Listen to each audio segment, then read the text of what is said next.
Ye madoda, kutheni uSimphiwe nje ezawulentika ezawulungisa umbane on athi enqandwa uSimphiwe abe eqhubekeka yena still uyawuluma amathe uSimphiwe on le ntambo ambohlisa ebhodini i-main switch so that ungazowutsho ukwaSimphiwe. He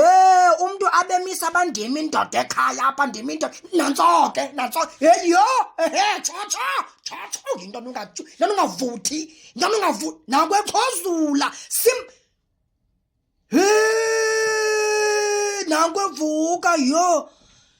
hey uSimphiwe mani bacinga njani umuntu apha engqondweni ucinga njani uSimphiwe wenza njani into yokuba uSimphiwe aphathe alungise umbane on uSimphiwe barayithi apha upstairs ikhona ingxaki mani noSimphiwe ne yeka nje uba wena ingalandelelwa into yabo ikhona ingxaki bayaxoka uSimphiwe ikhona banaliqwakaza umtya ufike eparafini nasoze